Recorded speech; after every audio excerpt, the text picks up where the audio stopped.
Welcome back to another episode of Rock Boys Football. Dill, Marcus Freeman, this Notre Dame program go on the road to College Station, one of, if not the most hostile environments that we see in the country, with an offensive line that had a total of 6 starts to their name, going up against what I think might be the best defensive line that we see in the country. They get it done. Marcus Freeman, Dill, part of my reason I was picking Texas A&M in this football game was didn't have a ton of belief that Marcus Freeman could win these kind of football games.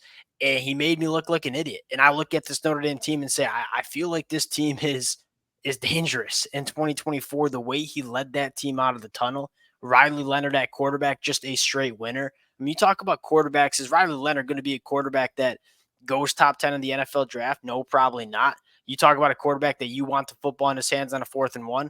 Riley Leonard's that guy. That's different from how we talked about this Notre Dame team against with Sam Hartman in 2023. I'm fired up about this Notre Dame team. I want to get into what we saw from Notre Dame against Texas A&M. Talk about how dangerous they can be in 2024. Now, before we get into it, as always, Notre Dame fans, let it fly in the comments section. I'm sure I'm going to get some chirps. I certainly deserve those chirps. Appreciate you guys rocking with the fellas. If y'all do enjoy the content, consider subscribing to the channel. And Dill, you were on Notre Dame. You saw this one coming. Let's start with the vibe around this Notre Dame team heading into the rest of the 2024 season. I mean, I think you said it. If you kind of think Notre Dame's kind of had this sort of nucleus together, I think they've done a really good job developing guys, especially on the defensive side of the ball. And they've had good running backs, good skill positions to an extent. Obviously, I think Bo Collins really turned some heads. I thought that doesn't look like the same guy who came from Clemson. I thought he had a great game. Really was the guy who was able to beat one-on-one coverage and stretch the field a little bit, especially with those back shoulder routes. But at the end of the day, I think you said it. Riley Leonard is such an upgrade from everyone else Notre Dame's had. Is he more talented, less talented than Sam Hartman? That's tough to judge. But I think you said it. His makeup, his moxie, his ability to go win big games. And I mean, you think to Sam Hartman when he ran out of bounds on that 4th-and-1 against Ohio State versus Riley Leonard when you got to line it up and get a 4th-and-1 and he does it. It's just so different. And Riley Leonard, I think, really does add some juice, and that's paired with an extremely complete defense, more complete than I even thought they were. Yeah, I agree. There's two things. Like Notre Dame's defense, it was this good last year. I don't think anybody's surprised about this Notre Dame defense being one of the best units in the country. We saw it all in 2023.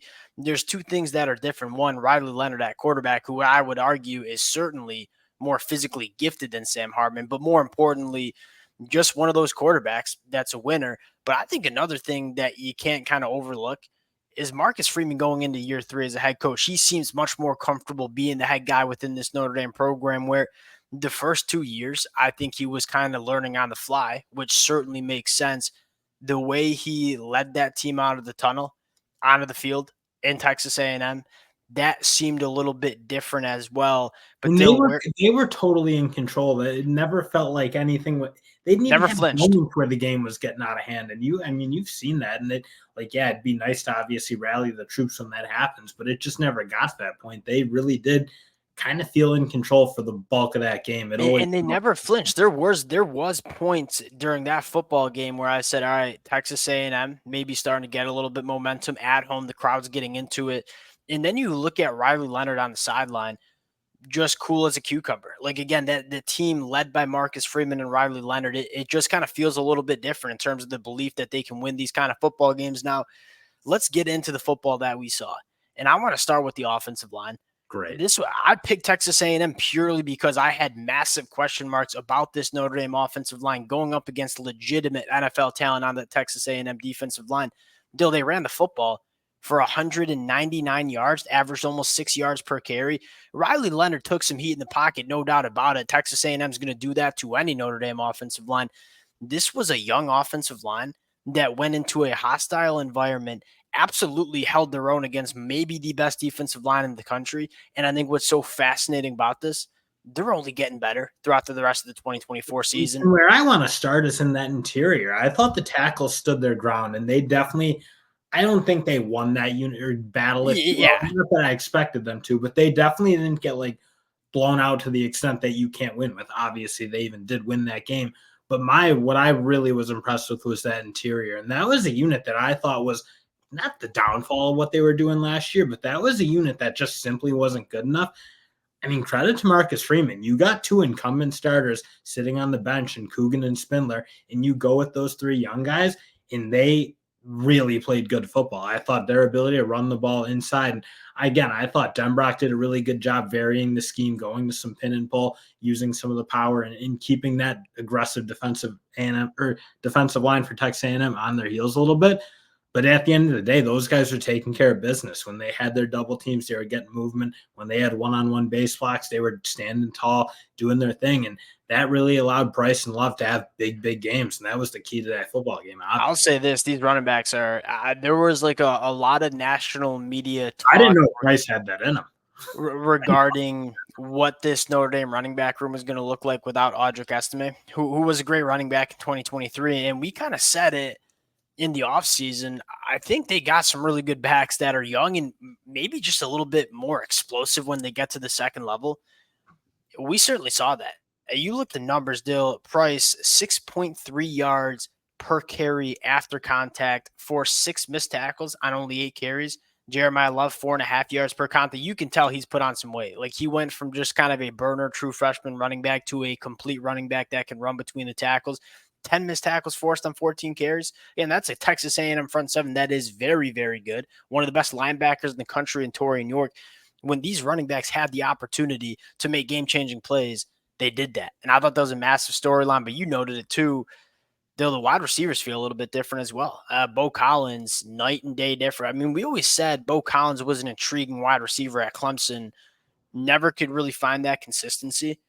You saw him flash those elite traits that we saw the flashes of at Clemson. In more of a complete game than I think you've seen. Yep. He was always like a solid underneath route runner, but again, the ability to make the contested catch along the sideline on that back shoulder route, and especially his ability to run with the ball and make plays with the ball in his hands. I never think we saw a ton of that from him at Clemson, but catching screens, making things happen.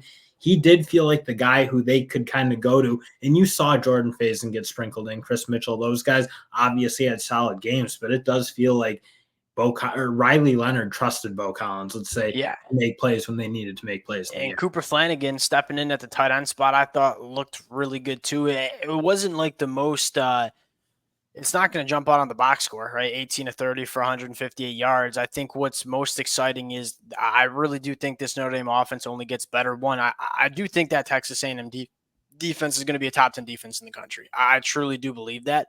But I think more importantly, like Riley Leonard missed a lot of the spring, if not all of the spring, with that ankle surgery. And he's still developing a lot of chemistry with some wide receivers, some young wide receivers or wide receivers who are new to this offense, behind an offensive line that, again, had 6 career starts to their name heading into this football game. That, did you kind of almost think they almost didn't respect their offensive line enough? I felt like they could have challenged that A&M team a little bit more down the field.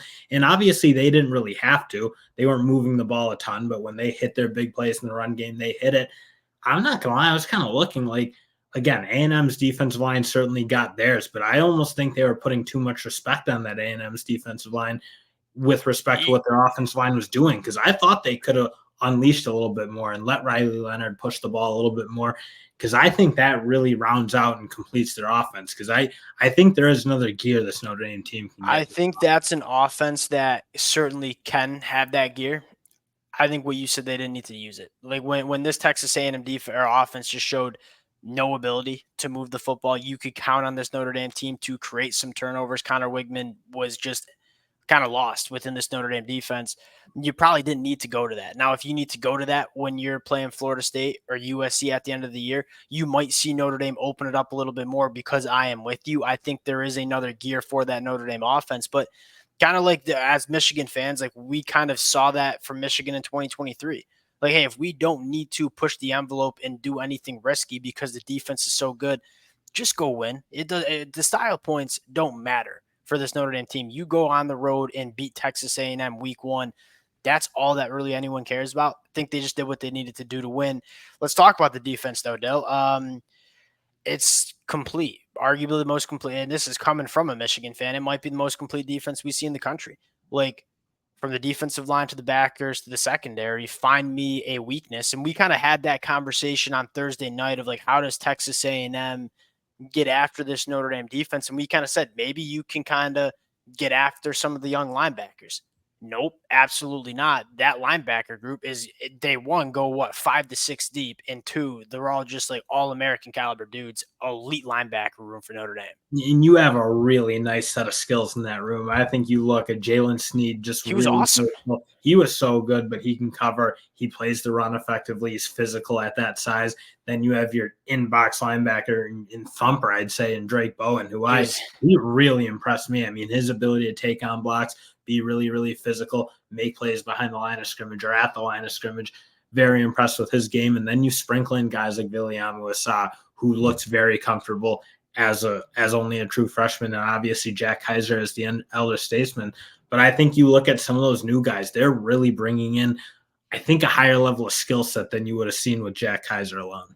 Yeah, I look at the linebacker room and I was thoroughly impressed. And the defensive line was solid. I almost thought they could have been a little bit more dominant in that football game. And then when you have a secondary that's as good, and yes, it's Benjamin Morrison, yes, it's Xavier Watts, but you saw some other guys play some absolutely great football. You look at the starting 11, and then you look at the next couple guys that are going to get rotated in. Like, find me a weakness in that Notre Dame defense. It is and one big thing about Notre Dame's defense compared to A&M's, because they both obviously were good units. I mean, they were kind of winning the day, if you will. But when Notre Dame got their shot to take advantage, when they got their shot to get an interception, they did it on those two occasions. Yep. And Texas A&M, frankly, they had a couple of shots at taking away the ball. They couldn't do it. I mean, Notre Dame they took advantage of their opportunities. That's what stands out.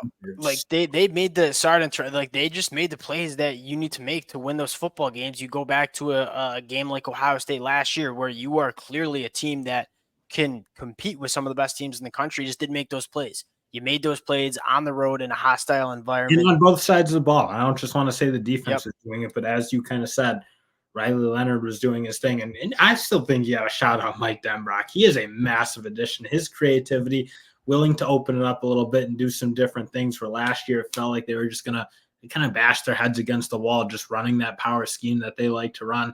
I thought Denbrock did a really good job of kind of varying what that offense was doing and never letting Texas A&M really key on them and smother them. It always felt like, and even though they weren't scoring a ton of points, they were kind of putting Texas A&M on their toes to an extent. 100%. And you look at the rest of the schedule, I just struggle to find you teams that like are going to push this Notre Dame, the version that we just saw of Notre Dame. And again, I think they only get better. But the version of it's going to be USC, I think. That's what I was saying, because I think we all had Florida State circled as like the two big ends, and I think a lot of people were writing off USC. USC looks to be probably the next biggest game on their schedule, and as of right now, and we'll see what Florida State looks like tonight against BC. But as of right now, like I'm taking Notre Dame pretty comfortably against Florida State. We're going to see again. I think this is a really, really fun team. We're going to talk a lot about this program over the next couple of weeks. Still, I'll put my hand up and say I had Notre Dame, I think, 11th in the country in our preseason top 25. There's going to need to be that offensive line is going to play that way. They are going to be. There are some changes to be made to the top 25 come Tuesday night. We'll cut it there. Again, appreciate you guys rocking with the fellas. If y'all do enjoy the content, consider subscribing to the channel. Appreciate you guys, and we'll talk to y'all later.